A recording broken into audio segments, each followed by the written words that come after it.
الشيطان الرجيم بسم الله الرحمن الرحيم يوم تجد كل نفس ما عملت من خير محضرا وما عملت من سوء تود لو أن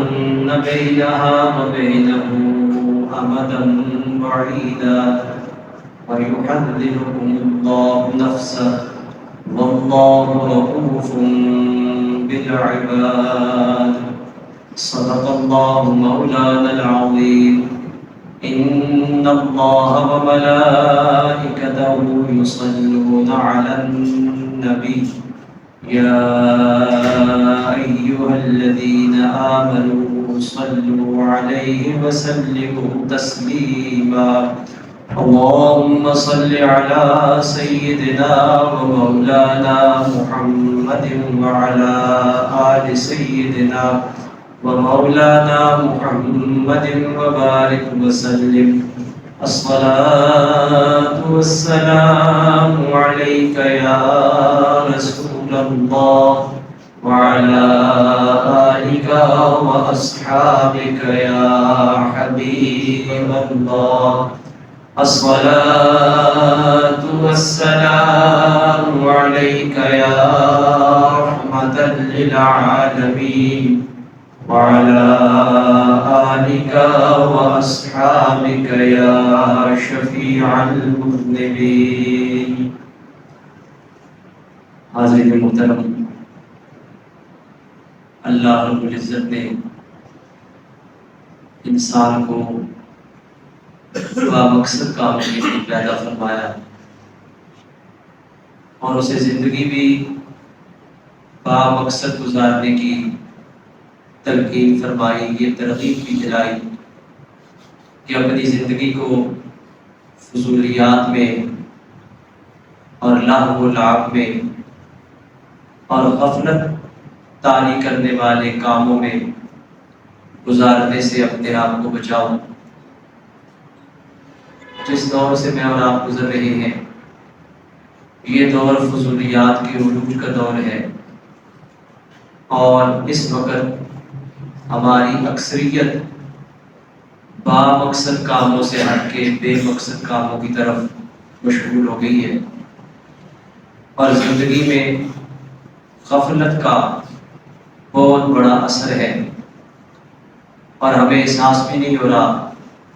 کہ ہم اپنا قیمتی سرمایہ جو وقت کی صورت میں پروردگار عالم نے ہمیں عطا فرمایا ان فضول اور بے مقصد کاموں میں کس طرح ضائع کر رہی ہے۔ بخاری شریف کے اندر ایک حدیث موجود ہے، سرکار مدینہ صلی اللہ علیہ وآلہ وسلم کی ہر ادا تعلیم امت کے لیے ہے۔ ام المومنین سیدہ عائشہ صدیقہ رضی اللہ تعالی عنہا فرماتی ہے کہ ایک صحابی حضرت ابو جہم رضی اللہ تعالیٰ عنہ، انہوں نے سرکار کی خدمت میں خمیسہ نامی ایک چادر پیش کی۔ خمیسہ کا مطلب حضرت حکیم الامت مفتی احمد یار خان صاحب نعیمی رحمۃ اللہ علیہ فرماتے ہیں ایسی چادر جس پہ ڈیزائن بنا ہوا تھا کچھ پھولوں وغیرہ کا، بیل بوٹے نقش و نگار بنے ہوئے تھے، وہ انہوں نے سرکار کی خدمت میں بطور تحفہ پیش کی۔ محبوب کریم علیہ السلام نے قبول فرمائی، آپ نے چادر اوڑھی، نماز پڑھائی، اور نماز پڑھانے کے بعد وہ چادر اتاری اور اپنے ایک صحابی کو دی اور فرمایا یہ ابو جہم رضی اللہ تعالیٰ عنہ کو واپس کر دو، اور سبب یہ بیان فرمایا کہ دوران نماز یہ خیال مجھے آیا کہ اس کے یہ نقش و نگار جو ہے، یہ پھول وغیرہ، یہ نماز سے توجہ ہٹ جانے کا سبب بن سکتے ہیں، اس لیے آپ نے فرمایا یہ چادر کو واپس کر دو۔ ہمارے شارحین حدیث نے لکھا ہے اللہ رب العزت نے اپنے محبوب کو بڑی ارفع اور اعلیٰ شان عطا فرمائی ہے۔ سرکار کی شان کو دنیا میں بیان کرنا تو دور کی بات ہے، کما حق کو کوئی پہچان بھی نہیں سکتا، مخلوق میں کوئی ایسا فرد نہیں جو اللہ رب العزت کے محبوب کی شانوں کو پہچان سکے، بیان تو دور کی بات ہے۔ ادیب رائے پوری نے بڑی پیاری بات لکھی تھی کہ تیرا وصف بیان ہو کس سے، تیری کون کرے گا بڑائی، اس گرد سفر میں گم ہے جبریل امین کی رسائی۔ کہ انسان تو رہے انسان، حضرت جبریل امین جیسی ہستی بھی کما حقہ سرکار کے مقام و مرتبہ اور آپ کی معرفت اور آپ کی شان کی پہچان وہ بھی نہیں رکھتے جیسے رکھنے کا حق ہے، باقی مخلوق میں کوئی دوسرا کیسے رکھ سکتا ہے۔ سرکار کو اللہ رب العزت نے یہ شرف اور یہ شان عطا فرمائی کہ آپ کی توجہ رب کی ذات سے کبھی بھی پٹتی نہیں۔ شب معراج آپ نے نبیوں کی امامت فرمائی، آسمانوں کی سیر فرمائی، جنت کے حسین نظارے دیکھے، یہ سب کچھ دیکھنے کے باوجود جب بارگاہ رب العزت میں شرف باریابی حاصل ہوا اور خالق کائنات کے ساتھ ہم کلام ہونے کا شرف نصیب ہوا تو زبان قدرت اپنے محبوب کے اس وصف کی تعریف کرتی فرماتی ہے ما زاغ البصر وما طغى۔ میرے محبوب کی شان یہ ہے کہ یہ سب کچھ دیکھنے کے باوجود، دنیا تو رہی دنیا، جنت کے حسین نظارے دیکھنے کے باوجود محبوب کی آنکھ نہ پھری ہے نہ کسی اور طرف متوجہ ہوئی۔ اللہ رب العزت نے اپنے محبوب کو یہ شان عطا فرمائی کہ جنت کے حسین نظارے دیکھنے کے باوجود سرکار کی توجہ بٹی نہیں ہے، تو ایک چادر آپ کی توجہ بٹنے کا سبب کیسے بن سکتی ہے؟ شارحین حدیث نے لکھا یہ تعلیم امت کے لیے تھا، رب کے محبوب نے اپنی امت کو یہ سبق دیا کہ میں تو ایسی چادر بھی زیب تن نہیں کرتا، استعمال نہیں کرتا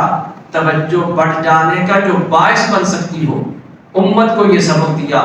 کہ زندگی دھیان سے گزارنا، احتیاط سے گزارنا، کہیں ایسے کاموں میں مبتلا نہ ہو جانا کہ رب کی یاد سے غافل ہو جاؤ اور ساری زندگی اسی غفلت میں گزر جائے۔ ہمارے ہاں کیا ہوتا ہے، آج جس دنیا میں میں اور آپ گزر رہے ہیں، مسجدوں میں بھی میوزیکل ٹونز بجتی ہے موبائل کی، حالانکہ مسجدوں میں باقاعدہ لکھا ہوتا ہے کہ موبائل بند کر دیجیے، اور بعض مسجدوں میں اعلان بھی ہوتا ہے کہ اگر موبائل ہے تو بند کر لیں یا سائلنٹ پہ لگا لیں، لیکن کوئی اس اعلان کا اثر نہیں رہتا۔ مسجد میں داخل ہوتے وقت دیکھتے ہیں کوئی بند کرنے کی کوشش نہیں کرتا، دوران نماز وہ ٹونز بج رہی ہے، اپنی نماز بھی برباد ہو رہی ہے، باقی لوگوں کو بھی تشویش ہو رہی ہے، پریشانی میں مبتلا ہے، لیکن کوئی اس طرف توجہ نہیں کرتا۔ بلکہ سوشل میڈیا کے جو دیگر نقصانات ہیں ان میں سے بہت بڑا نقصان یہ بھی ہے کہ یہاں پہ میوزک اتنا عام ہے، وہ تو ہمارے ملک میں یہ مصیبت ہے بلکہ پوری دنیا میں، روڈ سے گزرے تو گانوں کی آواز، رکشے میں بیٹھے تو گانوں کی آواز، گاڑی میں بیٹھے تو گانوں کی آواز، کسی ہوٹل میں چلے جائیں تو گانوں کی آواز، کسی بس میں بیٹھ جائیں گانوں کی آواز رکنے کا نام نہیں لیتی، اور اب یہ گانے سارے موبائل کے اندر ہیں اور موبائل جیب کے اندر ہے۔ مسجد میں پہنچے نماز ہو رہی ہے، پورے روئے زمین پہ جو سب سے بہترین مقامات ہیں مسجدیں، وہ میوزک سے پہلے بچے ہوئے تھے، لیکن جب سے یہ سوشل میڈیا عام ہوا، یہ موبائل عام ہوا، اب وہ جگہ بھی محفوظ نہیں رہی۔ دوران نماز ایسی ٹونز بج رہی ہے جن میں گانے ہیں اور نماز کی طرف توجہ نہیں ہوتی، ایسی غفلت پوری نماز پڑھ جاتے ہیں، پتہ نہیں ہوتا کیا پڑھا ہے کیا نہیں پڑھا۔ حدیث شریف میں آتا ہے حضرت ابو طلحہ انصاری رضی اللہ تعالیٰ سرکار کے ایک صحابی ہیں، ایک مرتبہ اپنے باغ میں نماز پڑھ رہے تھے، ظاہر ہے نفل نماز ہوگی، فرض نماز تو صحابہ مسجد میں سرکار کی ابتدا میں ادا کرتے تھے، کوئی نفل نماز اپنے باغ میں پڑھ رہے تھے، اچانک ایک خاکی رنگ کا کبوتر اڑا، باغ گنا تھا، وہ باہر نکلنے کا راستہ تلاش کرنے لگا اور ادھر ادھر اڑ رہا ہے۔ حضرت ابو طلحہ انصاری رضی اللہ تعالیٰ عنہ اس کی طرف توجہ ہوگی آپ کی کہ یہ باغ سے نکلنے کی کوشش کر رہا ہے لیکن اسے راستہ نہیں مل رہا، توجہ ادھر ہوئی اور نماز بھی رکھنے بھول گئی کہ کتنی پڑھی اور کتنی نہیں پڑھی۔ بعد میں خیال آیا کہ نہ یہ باغ ہوتا، نہ یہاں نماز پڑھتا، نہ یہ کبوتر آتا، نہ توجہ ادھر جاتی، نہ نماز کی رکھنے بھولتی۔ اتنی دور کے واسطوں سے جو چیز نماز میں خلل کا سبب بنی، یہ چیز نہیں ہونی چاہیے۔ اسی وقت سرکار کی بارگاہ میں حاضر ہوئے، عرض کی یا رسول اللہ میں اپنا یہ سارا باغ صدقہ کرتا ہوں۔ اس باغ کی وجہ سے میری نماز میں خلل آ گیا، میں باغ ہی صدقہ کرتا ہوں تاکہ نہ یہ چیز رہے نہ آئندہ نماز میں خلل آئے۔ ہم سے یہ مطالبہ نہیں کہ موبائل صدقہ کر دو، یہ مطالبہ بھی نہیں کہ موبائل اپنے پاس نہ رکھو، صرف یہ ہے کہ مسجد میں آؤ تو بند کر دو تاکہ دوران نماز نہ اپنی نماز خراب ہو نہ دوسروں کی خراب ہو، لیکن ہم اس کی طرف بھی توجہ نہیں کرتے۔ باقی بھی اس کے نقصان ہے، لیکن جو سب سے بڑا نقصان ہے وہ یہ کہ مسجدیں ان کا تقدس پامال ہوا ہے موبائل کے آنے سے۔ جب سے یہ موبائل آیا لوگوں کی توجہ ادھر ہے، بلکہ اب تو مسجدوں میں بیٹھے اور موبائل ہاتھ میں اور کھیل رہی ہیں، یہ پتہ ہی نہیں کہ یہ وقت اللہ رب العزت کی یاد کے لیے، عبادت کے لیے، بندگی کے لیے ہے۔ جو تھوڑا سا وقت اس کی عبادت کے لیے وہ بھی ہم موبائل کی نظر کر رہے ہیں۔ گھروں میں اور باہر جو اس کا اثر ہے وہ تو آپ سارے جانتے ہیں، مسجدوں میں بھی یہ حال ہے۔ اللہ رب العزت نے یہ زندگی ہمیں غفلت میں زندگی گزارنے کے لیے لمحات عطا نہیں فرمائے، بلکہ یہ قیمتی سرمایہ اپنی آخرت کو بہتر کرنے کے لیے ہمیں عطا فرمایا ہے۔ بزرگان دین کا آپ ان کے حالات کو پڑھیں، وہ کتنے محتاط ہوتے ہیں اس معاملے میں کہ جو چیز غفلت کا باعث بنے، دل کی توجہ کے بڑھ جانے کا باعث بنے، وہ اس کی طرف توجہ نہیں کرتے۔ حضرت رابعہ بصریہ رحمۃ اللہ علیہ بہت عظیم ولیہ ہوئی ہے، کمرے میں بیٹھی تھی، رب کی یاد میں مصروف تھی، باہر بارش ہوئی اور بارش برسنے کے بعد موسم بڑا اچھا ہو گیا، بارش رک گئی، ہلکی ہلکی ہوا چل رہی تھی، آسمان پر قوس قزح کا نظارہ تھا، 7 رنگ جو کبھی کبھی بارش کے بعد 7 رنگوں والی ایک لکیر سی آسمان پہ بن جاتی ہے، اسے قوس قزح کہتے ہیں، بڑا خوبصورت منظر تھا۔ خادمہ نے جب یہ منظر دیکھا، باہر سے آواز دی کہ رابعہ ذرا باہر آئیے اور قدرت کا نظارہ دیکھیے، کتنا خوبصورت منظر ہے، موسم کتنا اچھا ہے، کمرے سے باہر نکلیے۔ جب خادمہ نے آپ کو یہ آواز دی، آپ نے اندر سے پکارا کہ باہر کے نظاروں کو چھوڑو، میرے پاس آؤ اور اس رب کی یاد کرو جس نے یہ خوبصورت نظارے پیدا کیے۔ توجہ اس کی طرف کرو، ان نظاروں کی طرف توجہ نہ کرو، اس کی یاد اور بندگی کرو جس نے یہ سارے خوبصورت منظر پیدا کیے ہیں۔ بزرگان دین کی ساری زندگی اللہ رب العزت کی اطاعت، فرما برداری اور ہمیشہ اس کی یاد میں اپنا وقت انہوں نے گزارا، اور ہماری حالت یہ ہے کہ یاد تو رہی ایک طرف ہے، نماز کی حالت میں ہمیں پتہ نہیں ہوتا کس کی بارگاہ میں کھڑے ہیں، کیا پڑھ رہے ہیں، ادب کا مقام کیا ہے، تقاضا کیا ہے، اس وقت بھی ہمارے ذہن میں غفلت طاری ہوتی ہے۔ حالانکہ اللہ رب العزت نے قرآن مقدس میں ہماری تربیت کرتے ہوئے اپنے محبوب کی وساطت سے ایک پیغام ہمیں بھی دیا، مخاطب اپنے محبوب کو فرمایا اور پیغام امت کو تھا، وَاذْكُرِ اسْمَ رَبِّكَ، اپنے رب کا نام ذکر کرو، اپنے رب کو یاد کرتے رہو، اور کس انداز سے، وَتَبَتَّلْ إِلَيْهِ تَبْتِيلًا، فرمایا ہر ایک سے کٹ کے اسی کے ہو جاؤ، ہر چیز سے تعلق توڑ لو اور اسی کے ہو جاؤ، اپنے رب کا نام اس طرح یاد کرو۔ اور ہماری حالت کیا ہے؟ ایک موبائل نے ہمیں رب سے بھی غافل کر دیا، بہن بھائیوں سے بھی غافل کر دیا، دوست احباب سے بھی غافل کر دیا، بس موبائل ہاتھ میں پکڑا ہے، گھنٹوں کے گھنٹے گزرے ہیں، کوئی پتہ نہیں، کبھی فیس بک ہے، کبھی یوٹیوب ہے، کبھی اور کیا چیز ہے، کبھی اور کیا، ایسے مبتلا ہے اس غفلت میں کہ بہن بھائی اکٹھے بیٹھے ہیں، ماں باپ اکٹھے بیٹھے ہیں، اپنے گھر میں بیٹھے ہیں، باپ اپنے موبائل پہ لگا ہے، ماں اپنے موبائل پہ لگی ہے، بیٹے بیٹیاں اپنے موبائل پہ لگے ہیں، ان کی الگ اپنی دنیا ہے۔ حالانکہ شریعت ہمیں حکم دیتی ہے کہ زندگی تم اپنے گھر والوں کے ساتھ، دوست احباب کے ساتھ مل کے گزارو۔ اسلام میں رہبانیت نہیں، جدا ہو کے دور دراز جنگلوں میں چلے جانا، اس کو کمال نہیں کہا گیا۔ کمال یہ ہے کہ لوگوں کے درمیان رہو اور دل کی توجہ اپنے رب کی طرف رکھو، ایسی زندگی گزارو، دوسروں کے دکھ درد محسوس بھی کرو، ان کو دور کرنے کی کوشش بھی کرو، دوسروں کے کام بھی آؤ، اپنی زندگی اس انداز سے گزارو، مخلوق کی خدمت بھی ہوتی رہے، خالق کی یاد بھی ہوتی ہے، ایسی زندگی گزارنے کا ہمیں حکم دیا گیا۔ لیکن اس سوشل میڈیا نے ہمیں سب سے جدا کر کے ایسا اپنے اندر جکڑ لیا ہے کہ اب کسی اور طرف توجہ نہیں ہوتی۔ آپ دیکھیے جتنی باقاعدگی سے فیس بک کھول کے دیکھ لیں، کیا زندگی میں اتنی باقاعدگی سے کبھی قرآن حکیم بھی کھولا ہے؟ ہر روز بلکہ ہر گھنٹے کے بعد کھولتے ہیں، کیا قرآن بھی اتنے کھولنے کی کبھی توفیق ہوئی ہے کہ کھول کے پڑھا ہو؟ جتنی باقاعدگی سے یوٹیوب دیکھتے جاتے ہیں، کیا اتنی باقاعدگی سے کبھی اللہ کا ذکر یا درود شریف پڑھنے کی توفیق بھی ہوئی؟ کیا اتنی باقاعدگی اور اتنی لذت کبھی نماز کے دائرے میں بھی ملی جتنا موبائل کھول کے یہ چیزیں ہم دیکھتے گزر جاتے ہیں اور پھر گھنٹوں کے گھنٹے برباد ہو جاتے ہیں، ہماری توجہ اس طرف نہیں ہوتی؟ حالانکہ یہ زندگی ایسی ہے، ایک ایک لمحہ بڑا قیمتی ہے اور قیامت کے دن پوچھا جائے گا۔ قرآن مقدس کی جو آیت مبارکہ نے تلاوت کی ہے، پروردگار عالم نے اس میں ہمیں یہی سبق دیا۔ اس سے پہلے اس کا ترجمہ کروں، ایک بات اور ذہن میں آ گئی۔ قرآن میں ایک سوال رب نے کیا ہے، مجھ سے بھی کیا ہے، آپ سے بھی کیا ہے، اور ہر اس شخص سے کیا جو قرآن کا قاری ہے۔ کیا سوال ہے؟ یا ایھا الانسان ما غرک بربک الکریم، اے انسان کس چیز نے تجھے اپنے کریم رب کے بارے میں دھوکے میں ڈال رکھا؟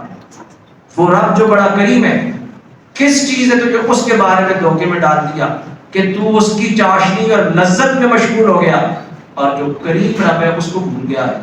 یہ سوال مجھ سے بھی ہے۔ کسی کو دنیا کی محبت نے رب سے دھوکے میں ڈالا ہوا ہے، کسی کو عہدے اور منصب کی محبت نے، کسی کو کسی اور چیز کی، کسی اور نعمت اور دولت نے رب کی یاد سے غفلت میں مبتلا کر رکھا ہے۔ اور آج کے دور میں اس موبائل نے سب کو رب کی یاد سے غفلت میں مبتلا کر دیا۔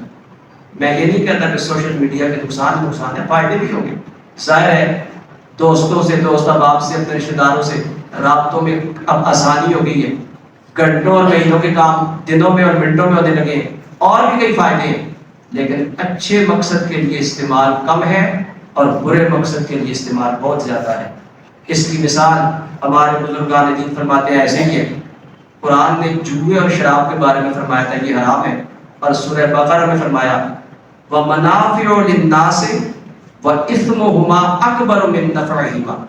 شراب میں اور جوئے میں کچھ لوگوں کے فائدے بھی ہیں، لیکن ان کا گناہ ان کے فائدوں سے زیادہ ہے۔ وَإِثْمُهُمَا أَكْبَرُ مِن نَفْعِهِمَا، شاید بھی فائدہ ہوگا شراب جوئے میں۔ خالق کائنات نے بیان فرمایا یہ اس وقت کی آیت ہے جب ان کی حرمت کا حکم نازل نہیں ہوا تھا۔ حرمت کا حکم 7ویں سپارے میں سورہ مائدہ میں نازل ہوا، یہ سورہ بقرہ ہے۔ تو پہلے فرمایا کہ لوگوں کے لیے شراب اور جوئے میں کچھ فائدے بھی ہوں گے، لیکن ان کا گناہ ان کے فائدے سے زیادہ ہے۔ سوشل میڈیا کے بھی کچھ فائدے ہوں گے، لیکن ان کا گناہ ان کے فائدے سے زیادہ ہے، اور اتنا زیادہ ہے وہ ہماری نیکیوں کو برباد کر دیتا ہے۔ جیسے ہی آپ کھولتے کوئی نہ کوئی چیز ایسی آ جاتی ہے، اور بے حیائی تو بہت عام، گانے ہیں، بے حیائی اتنی عام ہے۔ نبی کریم علیہ السلام نے ارشاد فرمایا العینان تزنیان، آنکھیں بھی زنا کرتی ہیں، آنکھیں بدکاری کرتی ہیں، اور پھر سرکار نے فرمایا آنکھوں کی بدکاری ان چیزوں کو دیکھنا ہے جن سے شریعت ہمیں منع کرتی ہے، ایسی چیزوں کو دیکھنا یہ آنکھوں کی بدکاری ہے، اور موبائل پہ آنکھوں کی بدکاری سب سے زیادہ ہے۔ باہر شاید پھر بھی نظریں جھکا لیتا ہو، یہاں تو تنہائی میں بیٹھ کے وہ کچھ دیکھا جاتا ہے کہ الامان والحفیظ، یہ تو قیامت کے دن جب اعمال نامہ کھلے گا تو پتہ چلے گا کہ تنہائیاں کتنی خلیص تھی، کتنی گندی تھی، اور کیا کچھ دیکھتے رہے۔ خالق کائنات فرماتا ہے یوم تجد کل نفس ما عملت من خیر محضرا وما عملت من سوء۔ حضرت منصور بن عمار رحمۃ اللہ علیہ بہت بڑے ولی گزرے ہیں۔ خلیفہ عبد الملک بن مروان کے دربار میں ایک دفعہ خلیفہ نے بلایا انہیں۔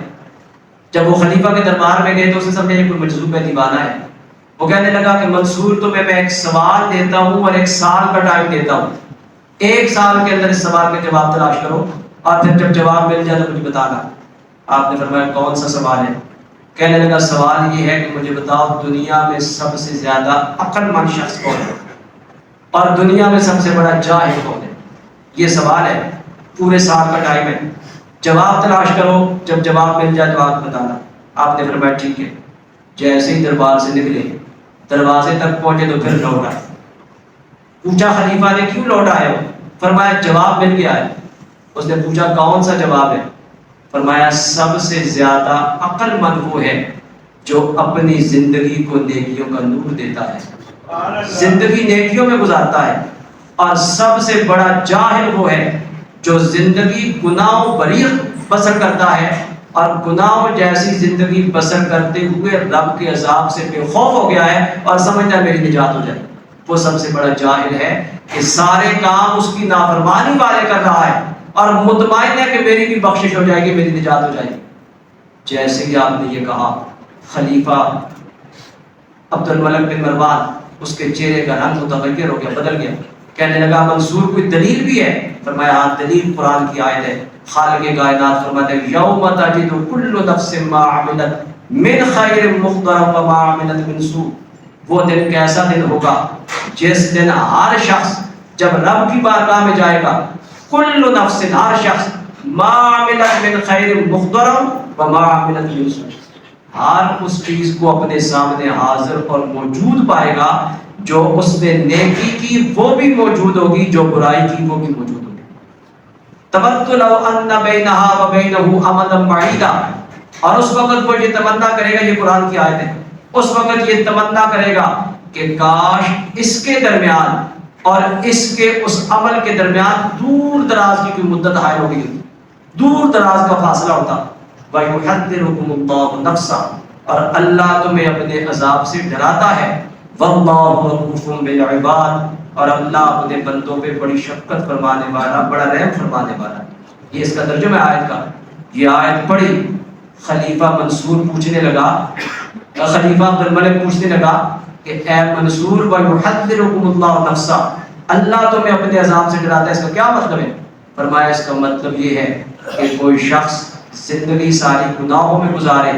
اور سمجھے میری نجات ہو جائے گی، یہ جہالت ہے، بے وقوفی ہے، اور اللہ رب العزت اپنے عذاب اور اپنی پکڑ سے ڈرا رہا ہے کہ زندگی احتیاط سے گزارنا، اس انداز کی زندگی نہ گزارنا کہ ساری زندگی گناہ کرتے رہے اور مطمئن اس پہ ہو کہ جائیں گے تو بخشش ہو جائے گی۔ اور اس نے پوچھا اس کا کیا مطلب؟ ما عملت من خیر محضرا وما عملت من سوء، کہ جو اچھا عمل کرے گا وہ بھی پائے گا، جو برا عمل کرے گا وہ بھی پائے گا اپنے سامنے حاضر۔ کیا مطلب؟ فرمایا مطلب یہ ہے چھوٹی سی چھوٹی نیکی کرو گے وہ بھی رب کی بارگاہ میں پیش ہوگی، اور چھوٹے سے چھوٹا گناہ کرو گے وہ بھی رب کی بارگاہ میں پیش ہوگا، اور ہر عمل کے بارے میں پوچھا جائے گا۔ خلیفہ نے کہا کہ واقعی جیسے ہم یہ سمجھتے تھے کوئی دیوانہ ہے، سب سے بڑا عقل مند وہ ہے۔ اور پھر خلیفہ نے بڑے تاریخی الفاظ کہے، اس نے کہا جس کے سامنے قرآن کی یہ آیت ہو، جس نے یہ آیت پڑھی ہو، سنی ہو اور اس کو سمجھا ہو، اور پھر بھی زندگی اس میں موجود تعلیم کے خلاف گزار رہا ہے، وہ سب سے بڑا احمق اور سب سے بڑا جاہل۔ اللہ رب العزت نے ہمیں یہ زندگی بڑے بابا مقصد کاموں کے لیے دی ہے، اپنی یاد، اپنی عبادت کے لیے دی ہے، اور آج ہماری زندگی غفلت میں گزر رہی ہے۔ اور غفلت کے دیگر اسباب میں سے ایک بہت بڑا سبب آج کے دور میں سوشل میڈیا ہے، یہ موبائل کی دنیا ہے، یہ انٹرنیٹ کی دنیا ہے، جس نے لوگوں کو اپنے رب سے غافل کر دیا اور لوگوں کو اپنے اندر ایسا جکڑ لیا ہے کہ کسی اور طرف توجہ ہی نہیں جاتی۔ جو باقی طبی نقصانات ہیں وہ تو الگ ہیں، لیکن اس کے بہت سے دینی نقصان بھی۔ ایک سب سے بڑا دینی نقصان یہ ہے، آج ہر شخص دین گوگل سے سیکھ رہا ہے، ہر شخص دین موبائل سے سیکھ رہا ہے، اور پیچھے پتہ نہیں کتنے ملحد بیٹھے ہوئے ہیں، کتنے جاہل بیٹھے ہوئے ہیں، جو نہ قرآن حدیث کو سمجھتے ہیں، نہ انہیں دور تک اس کے ساتھ کوئی تعلق ہے، بس لوگوں کو گمراہ کرنے کے لیے جو مرضی وہ لکھ دیتے ہیں اور لوگ ان سے دین سیکھ رہے ہیں۔ حالانکہ نبی کریم علیہ السلام کا واضح فرمان مسلم شریف کے اندر موجود ہے، سرکار نے فرمایا یہ علم، دین کا علم یہی دین ہے، اور ذرا دیکھ لو تم دین کس سے حاصل کر رہے ہو، کس سے سیکھ رہے ہو۔ دین سیکھنے سے پہلے سکھانے والے کو بھی دیکھ لو کہ کس سے یہ دین دیا جا رہا ہے۔ آج اکثریت گمراہ ہو رہی ہے، گوگل سے اور موبائل سے دین سیکھیں۔ اب مدرسوں کی کوئی ضرورت نہیں، اب علماء کی کوئی ضرورت نہیں، اب دینی کتابوں کی کوئی ضرورت نہیں، موبائل ہاتھ میں ہے، گوگل سے موجود ہے، جو مرضی ہے کہ سرچ کریں۔ بلکہ سب سے بڑا نقصان یہ ہے کہ آیت نہیں ہوتی، رب کا فرمان نہیں ہوتا، اور اس کو فرمان الہی کہہ کے شیئر کر دیا جاتا ہے، اور آگے جن لوگوں تک جاتا ہے وہ بھی بغیر سوچے سمجھے پوچھے وہ آگے شیئر کرتے جا رہے ہیں۔ حدیث نہیں ہوتی اور اس کو سرکار کا فرمان بتلا کے آگے شیئر کیا جا رہا ہے، اور یہ اتنا بڑا نقصان ہے۔ خالق کائنات قرآن مقدس میں ارشاد فرماتا ہے وَمَنْ أَظْلَمُ مِمَّنِ افْتَرَىٰ عَلَى اللَّهِ كَذِبًا، اس سے بڑھ کے ظالم کون ہوگا جو اللہ پر جھوٹا بہتان باندھے۔ رب نے ایک بات نہیں فرمائی اور یہ آگے جو شیئر کر رہا ہے، لکھ رہا ہے، بھیج رہا ہے، یہ کہتے ہیں کہ رب نے فرمایا ہے۔ خالق کائنات فرماتا ہے جو اس کی طرف جھوٹ منسوب کرتا ہے اور جھوٹا بہتان باندھتا ہے وہ سب سے بڑا ظالم ہے۔ سرکار نے ایک فرمان نہیں فرمایا، آپ کے حدیث نہیں ہے، اور موبائل پہ آ گئی، گوگل پہ آ گئی، یہ کسی نے بھیج دی ہے، اور اتنے لوگوں کو سینڈ کرو تو یہ ہو جائے گا وہ ہو جائے گا، اور لوگ بغیر سوچے سمجھے وہ کرتے جا رہے ہیں، حالانکہ وہ سرکار کا ارشاد نہیں ہے اور کسی عالم سے پوچھنے کی زحمت گوارا نہیں کرتے، حالانکہ نبی کریم علیہ السلام کا واضح فرمان بخاری شریف کے اندر موجود ہے کہ جو میری طرف جھوٹ کی نسبت کرے فَلْيَتَبَوَّأْ مَقْعَدَهُ مِنَ النَّارِ، وہ اپنا ٹھکانہ دوزخ میں بنائے۔ جو جھوٹ کو میری طرف منسوب کر میں نے نہیں فرمایا اور کوئی یہ کہ یہ سرکار نے فرمایا ہے، آپ نے ارشاد فرمایا وہ اپنا ٹھکانہ جہنم میں بنا لے۔ جو سوشل میڈیا کے دیگر نقصانات ہیں وہ تو اپنی جگہ، یہ نقصان اتنا بڑا ہے کہ انسان ظالموں میں چلا جاتا ہے اور معاذ اللہ معاف کرے ایسی غلطی کر کے سرکار فرماتے ہیں وہ اپنا ٹھکانہ جہنم میں بنا رہا ہے۔ آیت یا حدیث شیئر کرنے سے اجتناب کیجیے، جب تک کسی مستند عالم سے کسی صاحب علم سے معلومات حاصل نہ کر لی جائیں، ایسی باتیں آگے شیئر کرنا اور ایسی باتوں کو آگے پھیلانا یہ بہت بڑی نادانی ہے۔ اور اگر کسی نے کوئی غلط مسئلہ بیان کر دیا ہے، اب توبہ کی ایک صورت تو یہ ہے جن لوگوں کے سامنے بیان ہوا آپ ان کے سامنے بتا دیں مجھ سے یہ غلطی ہو گئی ہے، یہ مسئلہ ایسے نہیں ایسے ہے، میں توبہ کرتا ہوں رجوع کرتا ہوں، یہ تو معافی کی صورت ہے۔ لیکن آپ نے موبائل پہ شیئر کر دیا، پتہ نہیں سینکڑوں ہزاروں لوگوں تک پہنچ گیا، اب کیا کیا جائے گا؟ ہمارے علماء نے لکھا پھر اس کی بھی توبہ کی ضرورت ہے، اور توبہ یہ ہے پھر ایسی پوسٹ بنائی جائے، پھر اس کو شیئر کیا جائے کہ فلاں تاریخ کو فلاں وقت یہ مسئلہ میں نے بیان کر دیا، یہ غلط مسئلہ ہے، اور آگے جتنے لوگوں تک چلا گیا انہوں نے سن لیا، اس پہ عمل نہ کرے، میں توبہ کرتا ہوں رجوع کرتا ہوں، یہ ایک نئی مصیبت بن جائے گی۔ تو کبھی موبائل سے دین سیکھنے کی کوشش نہ کریں۔ موبائل میں جو کچھ آتا ہے یہ ضروری نہیں وہ سب ٹھیک ہے، اگر دین سیکھنا ہے تو علماء موجود ہیں، قرآن حدیث موجود ہیں، باقاعدگی کے ساتھ ان کی خدمت میں جا کے بیٹھ کے ان سے سیکھیے، اور جو چیز سیکھی ہے وہ آگے اگر بیان کریں تو ٹھیک، باقی سنی سنائی بات، موبائل میں آئی ہوئی بات، اس کو آگے تشہیر کر دینا یہ بہت بڑی معمولیت کی بات ہے۔ اور جب بھی موبائل ہاتھ میں ہو، قرآن کی ایک نصیحت ہے، اس کو ذہن میں رکھ کے استعمال کیجیے۔ اپنے مقبول بندوں کے اوصاف بیان کرتے ہوئے سورہ فرقان میں خالق کائنات فرماتا ہے وَإِذَا مَرُّوا بِاللَّغْوِ مَرُّوا كِرَامًا، میرے محبوب اور مقبول بندے وہ ہیں جب وہ کسی بیہودہ مجلس کے پاس سے گزرتے ہیں بڑے باوقار انداز میں گزر جاتے ہیں، وہاں ٹھہر کے وہ نظارے دیکھتے نہیں، وہاں اپنا قیمتی وقت ضائع نہیں کرتے،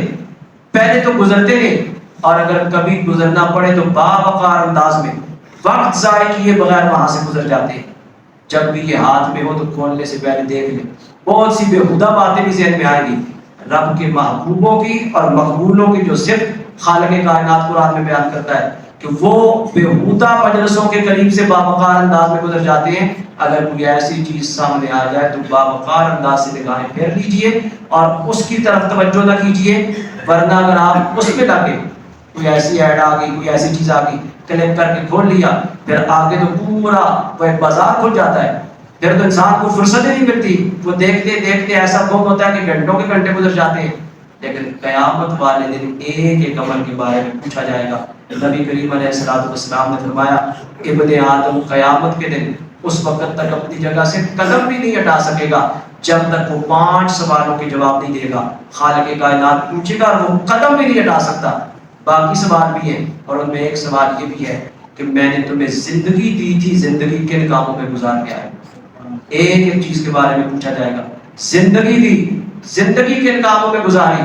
اور ہمارے نوجوان اس بیماری میں زیادہ مبتلا ہیں۔ اسی حدیث میں سرکار نے فرمایا یہ بھی پوچھا جائے گا بندے میں نے تجھے جوانی دی تھی، جوانی کے قیمتی لمحات کہاں گزار کے آئے، دولت عطا کی تھی، دولت کمائی کیسے اور دولت آگے خرچ کیسے کی ہے، ان چیزوں کے بارے میں پوچھا جائے گا۔ اور سرکار نے فرمایا جب تک کوئی کے جواب نہیں دے گا وہ اپنی جگہ سے قدم بھی نہیں ہٹا سکے گا۔ تو یہ کچھ نقصانات ہیں، جو چیزیں ہمیں اپنے رب کی یاد سے غافل کر رہی ہیں، غفلت کے دیگر اسباب بھی ہیں، ان میں ایک بہت بڑا سبب یہ سوشل میڈیا اور آج کے دور کا یہ موبائل ہے۔ اپنی زندگی کے لمحات کو غنیمت جانتے ہوئے خالق کائنات کی رضا کے مطابق بسر کرنے کی کوشش کیجیے، کم سے کم استعمال کیجیے، جتنی ضرورت ہے اتنا استعمال کیجیے، اور جب ضرورت پوری ہو جائے پھر اس سے اپنی جان چھڑا لیجیے، اور اپنے ذہن میں یہ بات تصور پختہ کر لیجیے اقترب للناس حسابهم وهم في غفلة معرضون۔ خالق کائنات فرماتا ہے لوگوں کے حساب کا وقت قریب آ گیا ہے، جسے ہم دور سمجھ رہے ہیں کہ ابھی بڑی زندگی ہے، بچہ ہے، پھر جوان ہوگا، پھر بوڑھا ہوگا، پھر اس کے بعد کبھی زندگی ختم ہوگی، توبہ بھی کر لیں گے. یہ خیالی پلاؤ پکاتے ہیں، سمجھتے ہیں بڑی دور ہے وہ. رب فرماتا ہے اقترب للناس حسابهم، لوگوں کے حساب کا وقت قریب آ گیا ہے. وهم فی غفلۃ، وہ غفلت میں ہیں. وهم معرضون، اور منہ موڑے چلے جا رہے ہیں.